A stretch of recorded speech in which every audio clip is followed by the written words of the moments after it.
Hello everyone, this is Harpriya and आप सबको हमारे यूट्यूब चैनल क्लास में स्वागत है। आज मैथमेटिक्स में हम पहला चैप्टर पढ़ेंगे सेट। तो इस वीडियो में हम क्या क्या पढ़ेंगे, डेफिनेशन ऑफ सेट, सेट को हम कैसे डिफाइन करते हैं इसके बारे में जानेंगे, and notation of set, set को हम सिंबॉलिकली कैसे डिनोट करते हैं इसके बारे में जानेंगे। Then representation of set, set को हम कैसे मैथ में डिस्क्राइब करते हैं इसके बारे में भी जानेंगे। तो चलिए स्टार्ट करते हैं कि सेट होता क्या है। उससे पहले ये सेट थ्योरी हम क्यों पढ़ें, सेट थ्योरी हमारी लाइफ में किस तरह की हेल्प करेगा। ओके, तो this theory will help us to organize the things into group. मतलब ग्रुप में कौन से चीज होनी चाहिए और कौन से चीज नहीं होनी चाहिए, इसमें ये सेट थ्योरी हमें हेल्प करता है। किस तरह की हेल्प करता है ये हमें सेट थ्योरी सेट क्या है ये पढ़ने के बाद पता चल जाएगा। ओके, तो सेट है क्या है, सेट का मीनिंग क्या, सेट का मीनिंग होता है simply collection of objects. Okay, but now look into this picture. तो ये एक कलेक्शन ऑफ ऑब्जेक्ट्स है, क्या हम इसे सेट कहेंगे? नहीं, हम इसे सेट नहीं कहते। तो फिर हम किसे सेट कहेंगे? अगर हम इसमें से बैग को अलग ग्रुप में रख दें तो इस कलेक्शन को हम बोलेंगे these are the set of bags. Okay, ना उसी तरह अगर फ्रूट्स को अलग कर दे तो उसको कहेंगे set of fruits. Okay, now similarly toys को अगर अलग कर दे तो उसको कहेंगे set of toys. Okay,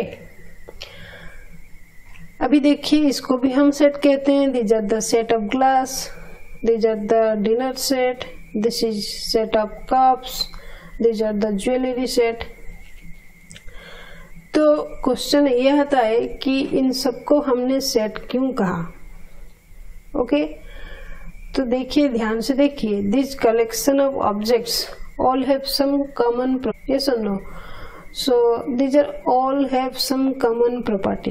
okay, now अब देखते हैं कि सेट को कैसे हम डिफाइन करते हैं। आपका कलेक्शन में जो भी सारे ऑब्जेक्ट्स होंगे वो सारे क्या होने चाहिए, वेल डिफाइंड होने चाहिए एंड डिस्टिंक्ट होने चाहिए।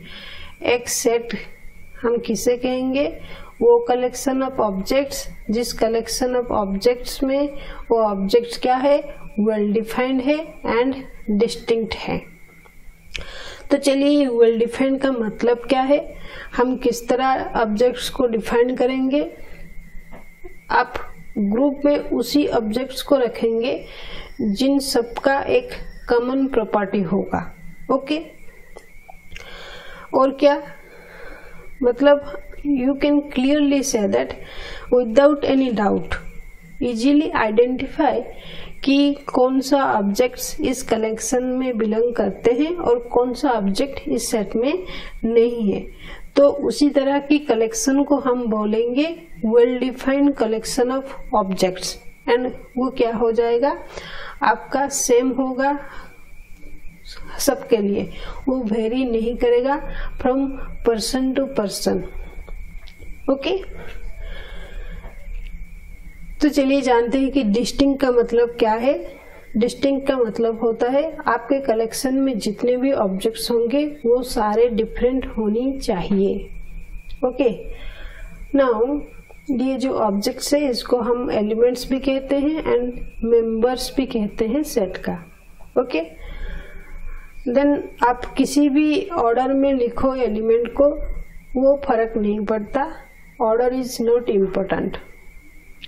ओके, नाउ तो हम किस कलेक्शन को वेल डिफाइंड कहेंगे और किस कलेक्शन को वेल डिफाइंड नहीं कहेंगे। जैसे कि यहाँ पे एग्जाम्पल आपको दिया गया है, a group of tall student is not a well defined collection. Okay, मतलब यहाँ पे जो वर्ड टॉल दिया गया है इसी के लिए ये कलेक्शन क्या हो जाएगा, नॉट वेल डिफाइंड हो जाएगा।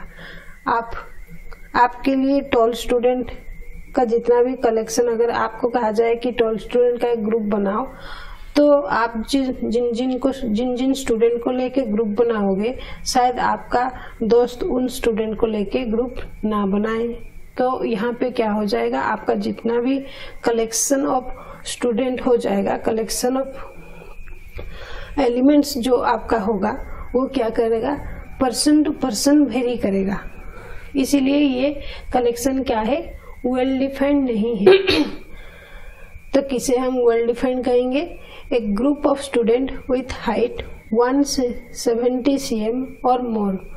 तो यहाँ पे स्पेसिफाई कर दिया गया है कि जिन स्टूडेंट का हाइट 170 सेंटीमीटर है और उनसे ज्यादा है, उन सबको लेके आप एक ग्रुप बनाओ।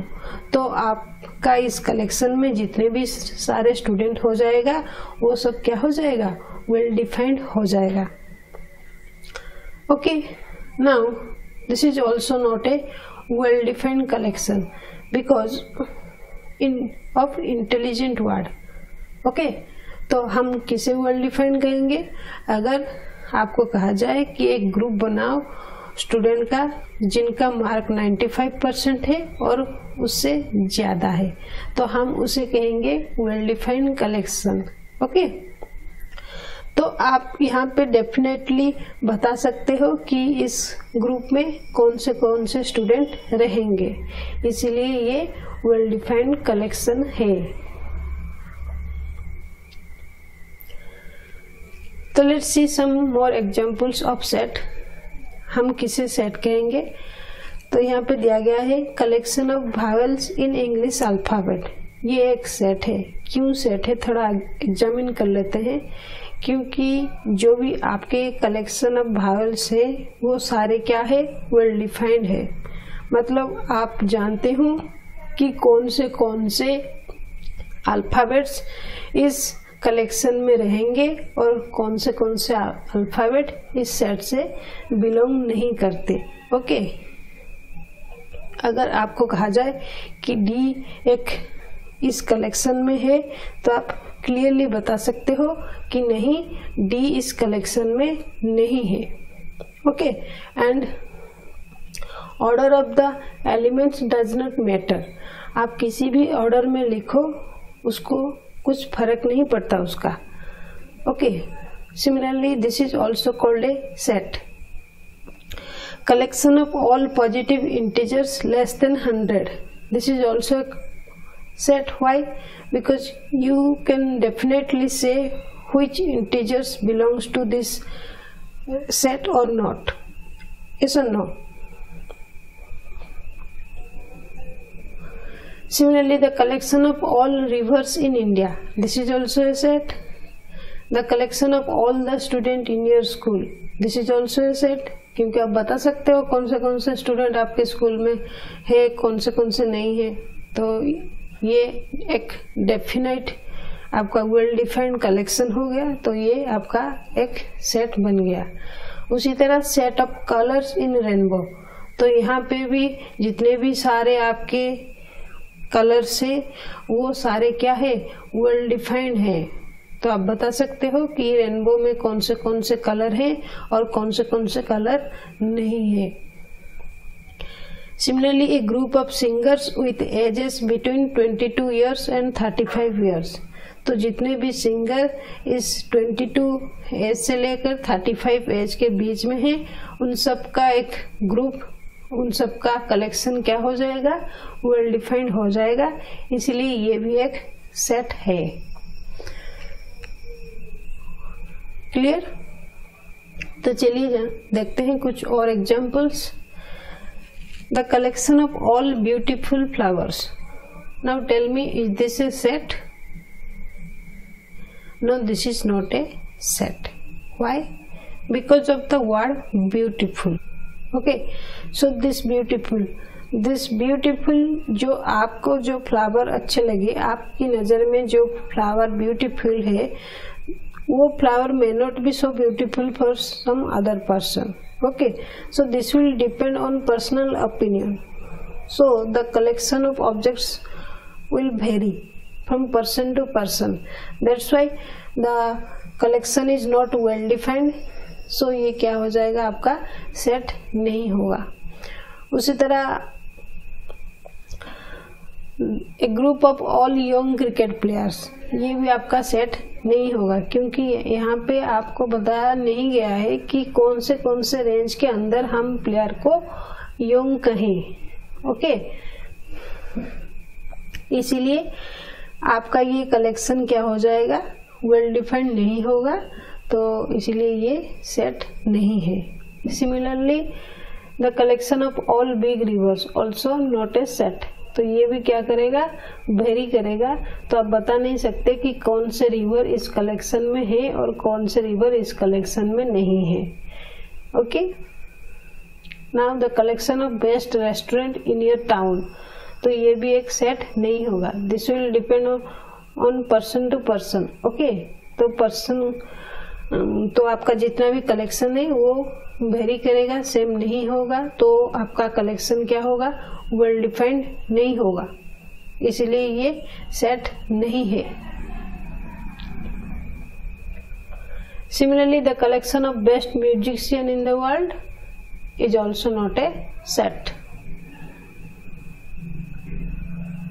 नाउ अभी देखते हैं कि सेट को हम कैसे मैथमेटिक्स में सिंबॉलिकली डिनोट करते हैं। यूजुअली हम सेट को कैपिटल लेटर से डिनोट करते हैं एंड उसका सिंबल होता है कर्ली ब्रैकेट्स। तो हम कैसे लिखते हैं, कैपिटल ए इक्वल टू, हम इस कर्ली ब्रैकेट के अंदर आपके जितने भी सारे ऑब्जेक्ट्स हैं उन सबको लिखते हैं एंड आपका जितना भी एलिमेंट्स सेट का है उन सबको हम स्मॉल लेटर में डिनोट करते हैं।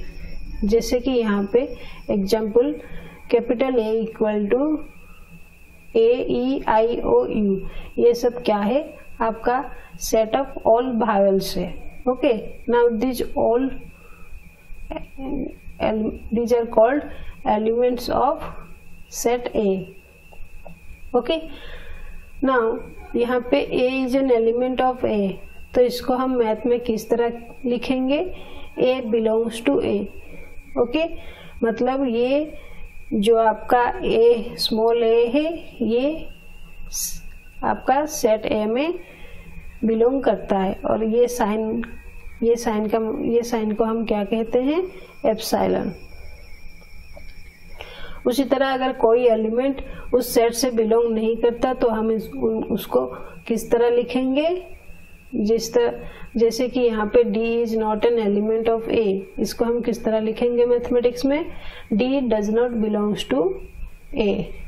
Okay, now D set A का मेंबर नहीं है। फिर चलिए देखते हैं कि सेट को हम कैसे रिप्रेजेंट करेंगे। यूजुअली सेट को हम दो तरीके से डिस्क्राइब करते हैं। एक होता है आपका रास्टर मेथड, दूसरा होता है सेट बिल्डर मेथड।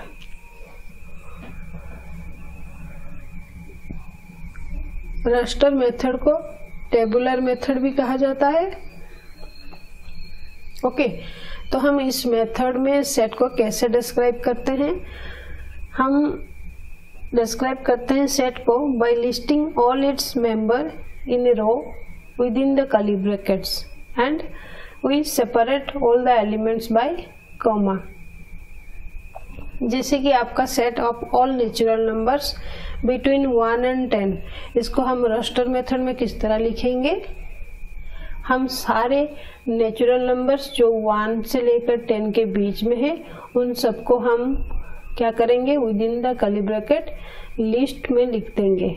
ओके, तो आप सेट बिल्डर मेथड क्या है कि आप जितने भी एलिमेंट्स है वो सबको एक लिस्टेड फॉर्म में लिखना हर बार संभव नहीं होता। ओके, इसीलिए हम क्या करते हैं, उस टाइम पे सेट बिल्डर मेथड यूज करते हैं।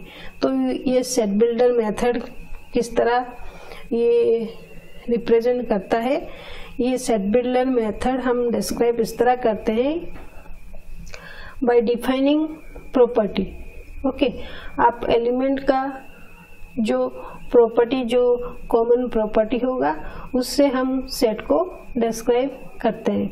जैसे कि यहाँ पे दिया गया है set of all natural numbers between 1 and 10। इसको हम सेट बिल्डर मेथड में किस तरह लिखेंगे, x such that x belongs to n। मतलब आपका एक यहाँ पे एक वेरिएबल लिया जाता है, ये कहता है कि ये एक वेरिएबल जो कि आपका नेचुरल नंबर x क्या है 1 से लेकर 10 के बीच में जितने भी सारे नंबर्स होंगे। ओके, तो this capital N is called the set of all natural numbers. तो इस सच दैट सिंबल के जगह पे हम ये कॉलन साइन भी इस्तेमाल करते हैं। ओके, नाउ यहाँ पे कुछ एग्जांपल्स दिया गया है। The set of all distinct letters use in word student. Student के जो वर्ड है उसमें जितने भी सारे डिस्टिंक्ट लेटर है उस सेट को हम रोस्टर मेथड में किस तरह लिखेंगे, by listing all the distinct letters within this curly bracket. तो यहाँ पे आपका टी 2 बार है, इसलिए हमने यहाँ पे क्या किया, एक बार लिख लिया। ओके, क्योंकि आप जितनी बार भी एक एलिमेंट को रिपीट करके लिखो वो आपका स्टेट, आपका जो सेट है वो चेंज नहीं होता। ओके, तो इसको हम सेट बिल्डर मेथड में किस तरह लिखेंगे, x such that x is the distinct letters used in the word student। तो ये हमने इस तरह इस सेट बिल्डर मेथड में डिस्क्राइब करके लिख दिया। उसी तरह यहाँ पे दिया गया है set of all the states of India beginning with the letter M। M से शुरू होने वाली जितनी भी स्टेट है इंडिया में उन सबको हम रेस्टर मेथड में किस तरह लिखेंगे, by listing all the state within this curly bracket. तो जितने भी सारे स्टेट M लेटर से शुरू होते हैं वो सबको हमने लिस्ट करके लिख लिया। ये हो गया आपका रोस्टर मेथड। तो इसको हम सेट बिल्डर मेथड में किस तरह लिखेंगे, x such that x is the state of India beginning with letter M। M से शुरू होने वाली जितनी भी स्टेट है इंडिया में वो सारे। एग्जाम्पल दिया गया है set of A of all Indians. इसको हम रोस्टर मेथड में नहीं लिख सकते क्योंकि सारे इंडियंस को एक लिस्ट में लिखना पॉसिबल नहीं है। तो इसको हम किस तरह लिखेंगे, सेट बिल्डर फॉर्म में लिखेंगे। किस तरह लिखेंगे, x such that x is an Indian. तो x एक वेरिएबल है जो कि एक इंडियन है। ओके, नाउ यहाँ पे दिया गया है कि आप जितनी बार भी एलिमेंट को रिपीट करके लिखें वो सेट चेंज नहीं होता। Okay, the set does not change the set. तो यहाँ पे आप ए को जितनी बार भी लिखोगे ये सेट और ये सेट इक्वल होंगे। ओके, नाउ कुछ आपका कॉमन सेट है जो कि कैपिटल N को हम यूज करते हैं for set of all natural numbers. Okay, now similarly capital Z को हम यूज करते हैं set of all integers. Okay, Q को हम इस्तेमाल डिनोट करते हैं for all rational numbers and capital R को हम यूज करते हैं for all real numbers. Okay, similarly set of all positive integers को हम Z+ से डिनोट करते हैं। तो चलिए यहाँ पे कुछ प्रॉब्लम्स हम सॉल्व कर लेते हैं। तो दिया गया है कि set of even natural numbers, तो इसको हम किस तरह लिखेंगे। तो आपके इवन नेचुरल नंबर्स कौन से हैं, 2, 4, 6, 8। मतलब जितने भी सारे नंबर 2 से डिविजिबल होंगे वो सारे क्या है, आपका इवन नंबर है। तो उन सबको हम रोस्टर मेथड में कैसे लिखेंगे, by listing all the elements within this curly bracket. ये हो गया आपका रोस्टर फॉर्म में। तो इसको हम किस तरह सेट बिल्डर मेथड में लिखेंगे। तो देखिए ये सारे क्या है, ये सारे नंबर 2 का मल्टीपल है। तो हम इसको इस तरह जनरल वे में लिख सकते हैं 2n। ओके, तो n की जगह पे आप अगर 1 प्लेस करो तो आपको क्या मिलेगा, 2 into 1 equal to 2। Similarly 2 into 2 equal to 4, 2 into 3 equal to 6। तो आपको सारे इवन नंबर्स इस फॉर्म से मिल रहा है। तो हम किस तरह सेट बिल्डर मेथड में लिखेंगे, x such that x equal to 2n and n belongs to capital N। Okay, यहाँ पे हमने कैपिटल N क्यों लिखा, क्योंकि यहाँ पे स्पेसिफाई नहीं किया गया है कि कितने अंदर के बीच हम इवन नेचुरल नंबर्स को लिखें। Now next question number 2, set of square of natural numbers.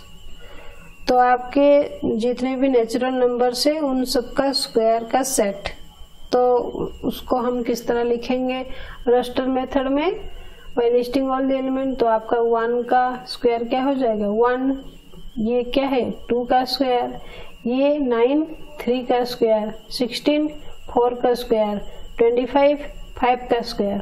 तो हमने क्या किया, सारे नेचुरल नंबर्स के स्क्वायर को बाय लिस्ट फॉर्म में हमने लिख दिया। ये हो गया आपका raster method.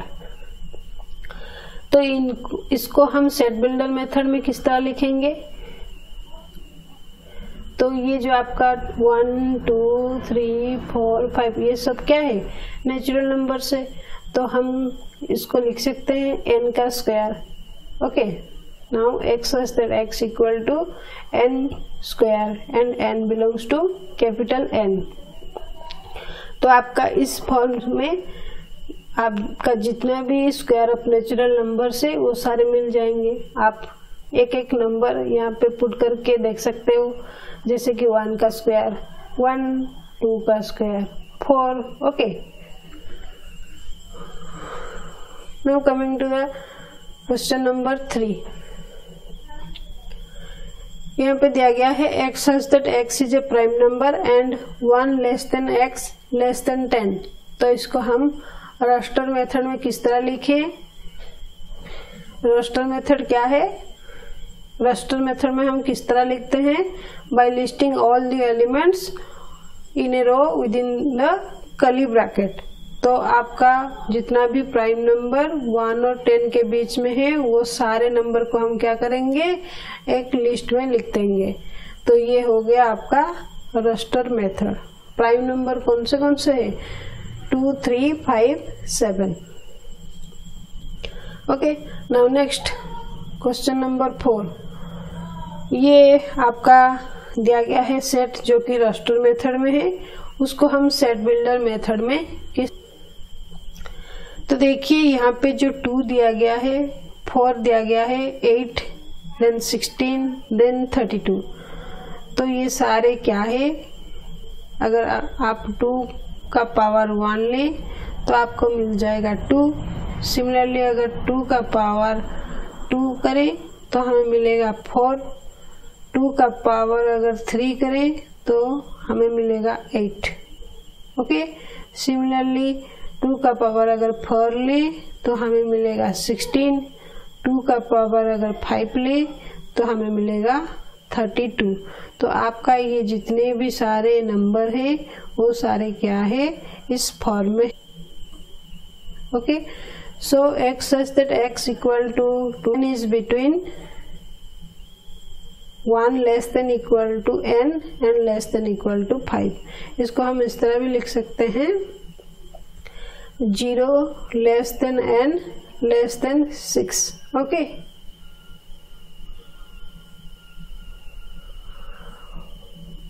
now coming to the number 5, set of all natural numbers that are divisible by 5। आपका वो सारे नेचुरल नंबर्स जो कि 5 से डिविजिबल होंगे। तो कौन से 5 से डिविजिबल है, 5 10 15 20, ये सबको हमने रास्टर मेथड में लिख लिया। उन सबको हमने इस फॉर्म में लिख सकते हैं क्योंकि all these numbers are multiple of 5। Okay, so आप यहाँ पे वेरीफाई भी कर सकते हो कि ये फॉर्म सही है कि नहीं है। तो आप n की जगह पे 1 पुट करो, 5 into 1 equal to 5, 5 into 2 equal to 10। इस तरह हमें मिल रहा है आपका सारे मल्टीपल ऑफ 5। तो ये फॉर्म क्या है, सही है। तो x such that x equal to 5n and n belongs to capital N। तो n क्या हो जाएगा, आपका सारे नेचुरल नंबर सेट का एक मेंबर है ना। नंबर 6 आपके लिए होमवर्क है, ये आप घर में ट्राई करिए। अगर नहीं होगा तो हम नेक्स्ट वीडियो में ये डिस्कस कर लेंगे। ओके ना, आज के इस वीडियो में बस इतना ही। अगर वीडियो अच्छा लगे तो आप लाइक कर दीजिए एंड आपके दोस्तों के साथ शेयर जरूर कर दीजिए एंड सब्सक्राइब करना मत भूलिए। ओके, तो थैंक